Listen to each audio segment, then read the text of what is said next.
to have or to be? That is the question.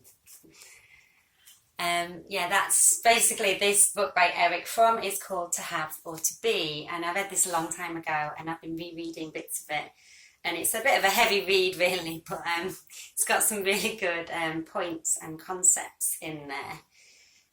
So if I just start with a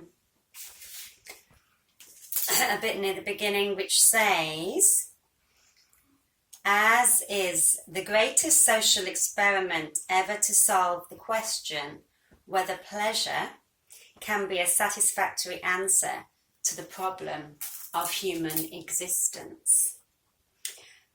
For the first time in history, the satisfaction of the pleasure drive is not only for the privilege of a minority, but it is possible for more than half the population. However, we are now a society of notoriously unhappy people, lonely people, anxious people, depressed, destructive, and dependent. People who are glad when we have killed the very time we are trying so hard to save.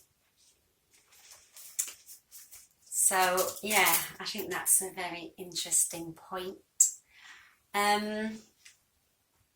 It's like we've taken a bit of a wrong turn somehow. Wouldn't you say?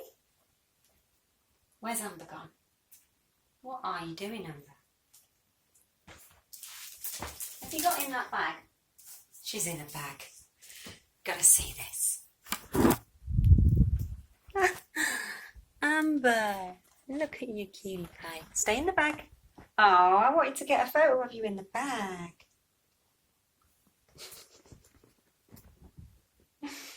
You're so funny, Amber. So, let's just see if we can carry on with this. I was going to actually put my slippers on for this.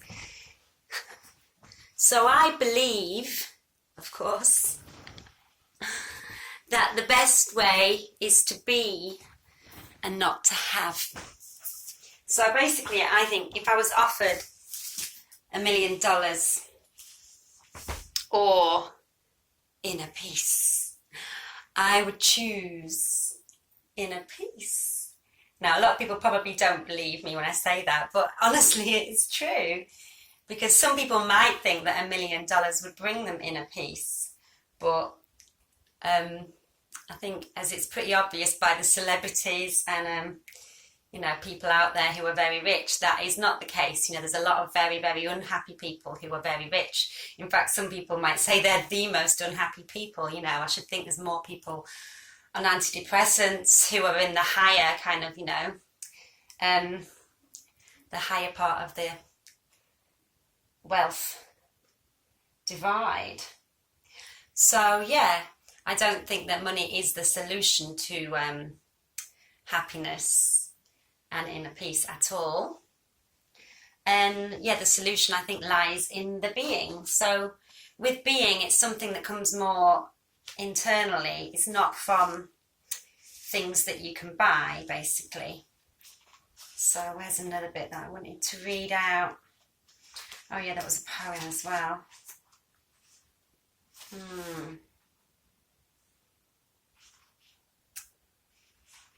Yeah, so basically, if you're in the having mode, it can make you more anxious because you're insecure that you might lose what you have.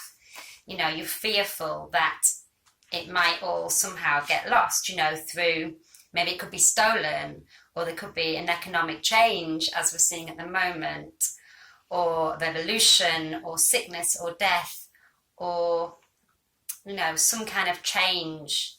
It can make you very fearful of the unknown. So that's the problem with the having mode. If I am what I have, and if what I have is lost, then who am I? So that's part of the problem, isn't it? And one of the questions you often get asked when you meet people is, what do you do? I think that's another problem in our societies. We define people by what they do, because that kind of gives us an indication of what they therefore have. You know, so people's identity is very much tied up with what they do and what they have and what they own and where they live. All these kind of very, very material things, really, you know. So, yeah. The anxiety and insecurity, which comes with the danger of losing what one has in the absence of the being mode. It's quite weirdly worded, this book. If I am who I am and not what I have, then nobody can deprive me or threaten my security or my sense of identity, because my center is within myself, and that cannot be stolen, that cannot be taken, that cannot be lost. So basically this is why the being mode is the better mode to be in.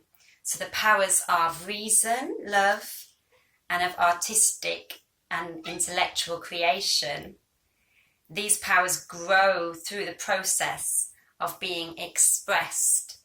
So the only threat to my security really is in me.